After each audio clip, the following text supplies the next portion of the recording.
Pai. Traz a Tua palavra acesa e revelada dentro do nosso espírito, porque só o Senhor pode fazer isso. E que não venha nada de nós mesmos, Senhor, mas do Teu Espírito ao nosso, para a glória do Teu nome.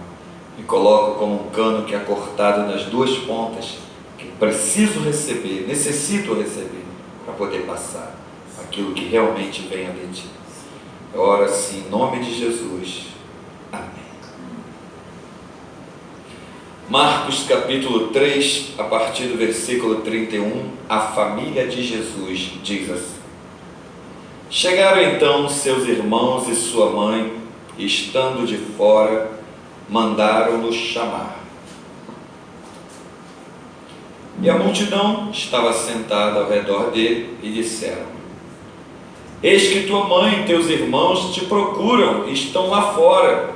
E ele lhe respondeu, dizendo: Quem é minha mãe e meus irmãos? E olhando em redor para os que estavam assentados junto dele, disse: Eis aqui minha mãe e meus irmãos. Portanto, qualquer que fizer a vontade de Deus, esse é meu irmão, minha mãe e minha irmã e minha mãe. Amém. Até aqui.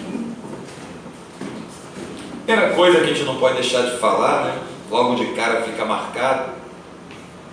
Maria, né?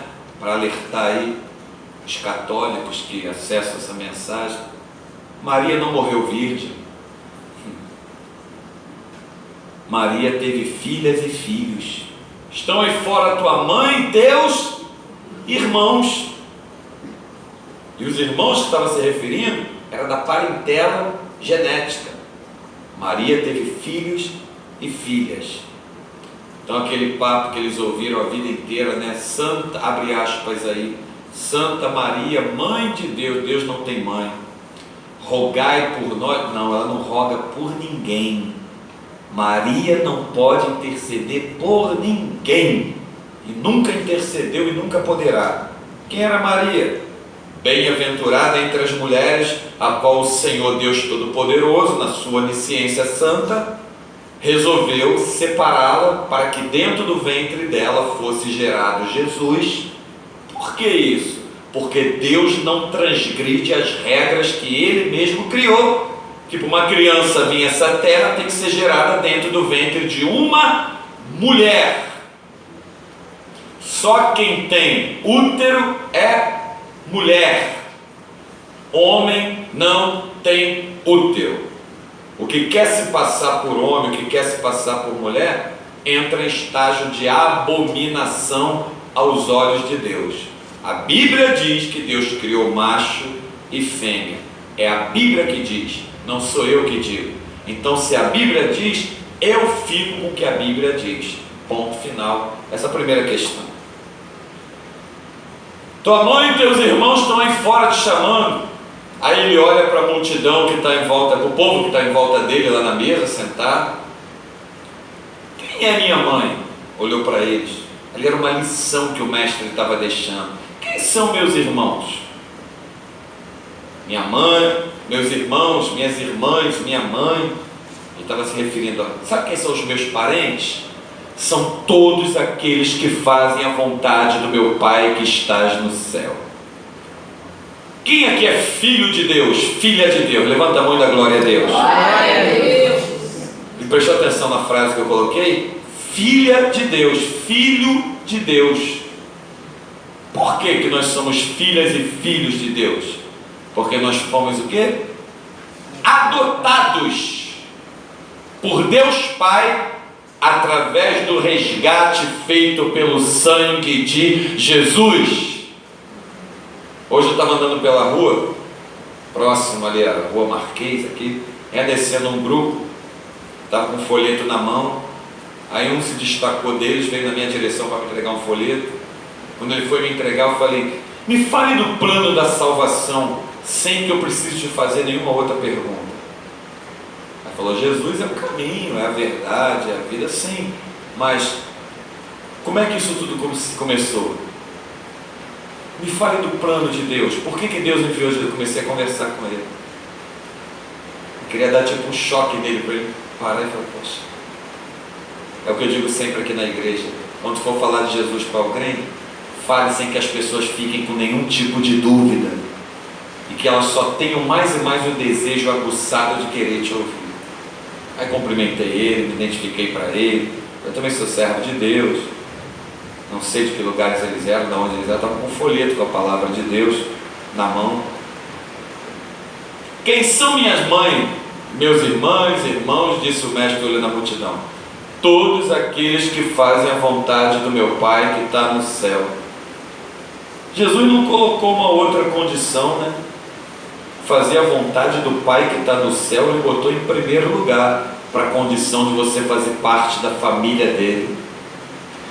Fazer a vontade do Pai requer 7 coisas de cara que é preciso acontecer na nossa vida. Primeiro, disse Jesus: aquele que quer vir após mim, negue-se a si mesmo, tome a sua cruz e siga-me. Negar a si mesmo é você negar a tua própria vontade, é você negar os teus interesses, é você negar tudo aquilo que te cerca para dizer sim para Deus. Quer ver o aspecto da pessoa que realmente negou a si mesmo e segue a Cristo? Pode estar vivendo onde for, fazendo o que tiver, praticando o que tiver, agindo de como tiver, quando ela ouve uma ordem de Deus, diz: sim, Senhor, agora. Ela não vai dizer como outros disseram para Jesus, né? Deixa primeiro eu sepultar meu pai, depois eu vou te seguir. Deixa primeiro eu ir me despedir, deixa primeiro ir. Não. Ordem de Jesus é para dizer na hora, é para levantar no meio do expediente do trabalho e fazer o que Deus manda. É para largar o que está fazendo e fazer o que Deus está falando. É para partir para a vontade de Deus. É ordem de Deus. Porque o que Deus manda não se discute. O que Deus manda, os filhos dele, os servos dele, quem é da família dele obedece. Ele mandou falar. Está varrendo? Larga a vassoura, vai lá dar o recado que Deus mandou. Está trabalhando lá na empresa? E tem trabalho, eu tenho que entregar isso hoje, estou atrasado. Larga tudo e vai lá fazer o que Deus falou. A vontade de Deus tem que prevalecer sempre, em todos os aspectos e áreas da nossa vida. Então essa é a característica número 1 de se fazer a vontade de Deus. Negar a si mesmo, quem realmente quer fazer a vontade de Deus. Negue-se a si mesmo, tome a sua cruz e siga-me. Característica número 2, que tu olha na vida da pessoa que realmente quer fazer a vontade de Deus: não dá ouvido a vozes estranhas. Disse Jesus que as suas ovelhas conhecem a sua voz e lhe obedecem. As ovelhas de Jesus obedecem a voz de Jesus, obedecem a voz do bom pastor, então não dá ouvido a voz estranha nenhuma. Característica número 3, de quem quer fazer a vontade de Deus. Quem quer fazer a vontade de Deus aprende a ter segredos com Deus. Nem tudo que Deus te manda fazer, Ele vai te mandar falar para os outros. Lembra quando Jesus mandou apanhar o filhote de um animal? Lembra? Ele falou: tem um filhote de um burrinho preso em tal lugar, desprende ele e traz. Se alguém parar vocês, o que vocês vão dizer? O mestre precisa dele. Pelo caminho, não para para falar com ninguém, não sauda ninguém pelo caminho, vai lá. Glória a Deus. Fazer o que Deus manda, poucos conseguem entender. Número 4, característica de quem quer fazer a vontade de Deus: coloca Deus sobre todas as coisas. E colocar Deus sobre todas as coisas, a gente vai voltar também para o primeiro item: é negar a si mesmo, é realmente deixar Deus ser Deus na tua vida. É ter que repreender pai, mãe, filho, filha, mulher, ou no caso a mulher, o marido, quem for, para dizer: não, está escrito assim, diz o Senhor. Jó não repreendeu a mulher dele? Na cara de todo mundo lá ele não agiu de uma maneira diferente? Não repreendeu? Como fala uma louca, assim falas tu. Eu sei que o meu Redentor vive. e que por fim se levantará nessa terra. A mulher deve obediência ao marido e tem que obedecer o seu marido. O marido tem que dar satisfação à sua mulher, tratar ela, amá-la como Cristo amou a igreja e por ela se entregou. Está escrito. Mas a voz de Deus, a obediência a Deus, está acima da obediência ao marido. O obedecer a Deus está acima de dar satisfação e consideração à mulher. Quanta gente se desvia e perde ministério porque vai atrás do marido. Marido que se desviou, o marido que abandonou o caminho do Senhor. E quantas pessoas se desviam e perdem ministério terríveis, tremendamente, porque vai atrás da mulher. Não, tem que ir atrás da minha mulher. Eu tenho que seguir a mulher. Temos que seguir a Jesus, seguir a Cristo. Amém? Se o casamento ele pode se encerrar no momento em que um dos dois se desvia. A gente está falando de família, estou falando de casamento. Se o marido se desviou e não quer voltar para Jesus, não quer nada com Jesus, a mulher ela pode ali dizer, também não vou querer mais nada com ele. Andarão dois juntos se não houver acordo entre eles, isso em todos os aspectos. Ela não vai estar obrigada. O próprio Deus vai cuidar de que os dois não fiquem juntos.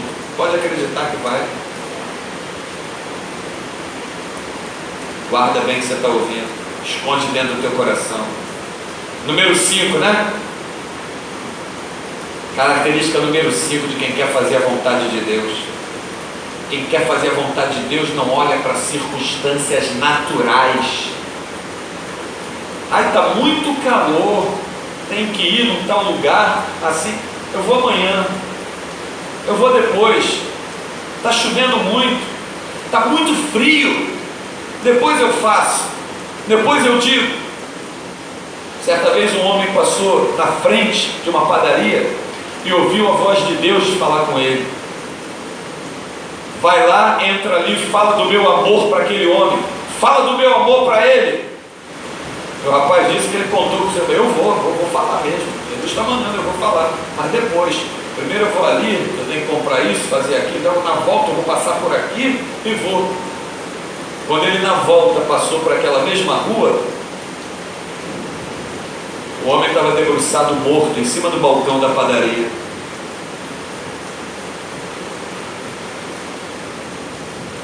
O que Deus te manda fazer não deixa para depois. Temos um Senhor sobre a nossa cabeça, um Deus vivo. O que Ele manda fazer é ordem, é regra. A gente não pode abrir mão de obedecer, exatamente como e quando Ele manda fazer. Isso é você aprender a fazer a vontade de Deus. Você está ouvindo hoje aqui elementos que compõem o caráter da pessoa que faz a vontade de Deus. Número 6. Importantíssimo também para você entender e aprender o que é fazer a vontade de Deus. Por que eu tenho que fazer a vontade de Deus? Porque a vontade de Deus ela é boa, é perfeita, ela é agradável. E se eu tiver certeza que eu estou fazendo a vontade de Deus, vai ser bom para mim, vai se tornar perfeito aquilo para mim e vai ser agradável para mim, porque é a vontade do meu Deus. Vai ser bom para a minha vida, é a vontade do meu Deus. Número 7, para a gente encerrar. Por que eu tenho que me interessar e viver desejando obedecer e fazer a vontade de Deus? Nosso Deus, Ele é onisciente, Ele conhece todas as coisas. Por mais que seja agradável, bom, perfeito até diante dos meus olhos, vamos dizer assim, por mais que eu examine de todos os jeitos e veja, não tem como aquilo dar errado, eu já pesquisei, eu já estudei, eu já examinei. Fazer a vontade de Deus é você parar e orar e perguntar: Senhor, mas qual é a tua vontade? Esconde o que você está ouvindo dentro do teu coração, porque você disse que é filho de Deus, é filha de Deus, então você faz parte da família de Jesus. Esconde dentro do teu coração isso e aprenda a fazer a vontade de Deus. Que o Senhor nos alimente e nos abençoe com essa palavra. A Ele seja toda a glória, porque sem Ele nada podemos fazer. Curva a tua cabeça.